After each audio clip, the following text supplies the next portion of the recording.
ఒకసారి ఈ వీడియో చూడండి, తర్వాత మళ్ళీ మనం మాట్లాడుకుందాం. వైఎస్ఆర్ కాంగ్రెస్ పార్టీ పొరపాటును కూడా ఒక వ్యక్తికి 10 రూపాయలు సహకారం చేయదు. ఇది రాసి పెట్టుకోండి.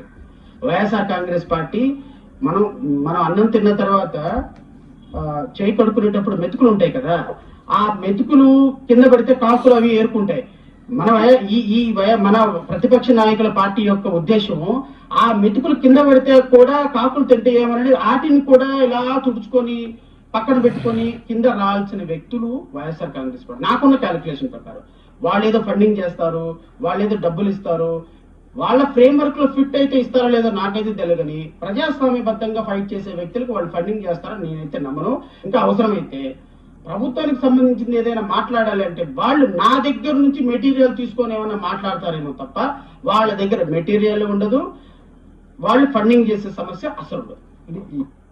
ఈ వీడియో చూశాక వైఎస్ఆర్సీపీ కార్యకర్తలు, వైఎస్ఆర్సీపీ నాయకులు ఏమని ఆలోచన చేస్తున్నారంటే, అరే గెడ రాముణ్ణి తిట్టినా కూడా, కృష్ణుని తిట్టినా కూడా, మా గ్రంథాలైన రామాయణ మహాభారతాలను దూషించినా కూడా, నువ్వు నీ నాయకుడు యేసుక్రీస్తులు క్రైస్తవులు అయినా కూడా నిన్ను ఆ ప్రకాష్ రాజు కూడా సపోర్ట్ చేస్తే మా పార్టీని శవ పార్టీ, పిసినారి పార్టీ, ఎంగిలి చేత్తో కాకిన దోలన పార్టీ అని విమర్శిస్తావా?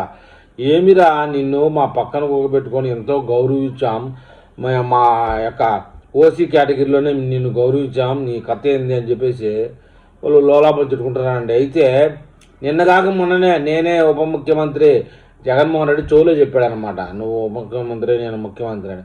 అది పట్టుకొని వీడు ఇలా హిందువులందరినీ దూరం చేశాడు. ఇంకొక విషయం అండి, నేను హిందువుని అని చెప్పుకుంటున్నాడు యదవా. నువ్వు హిందువు అయితే దళిత క్రైస్తవ సభకి నిన్ను పిలిచినోడు ఎవడు, నిన్ను పర్మిషన్ ఇచ్చినోడు ఎవడు, నీకు పెట్టే హక్కు ఉందా? నువ్వు హిందువు అయితే దళితులు అని చెప్పుకుంటారు, క్రిస్టియన్ చెప్పుకుంటారు.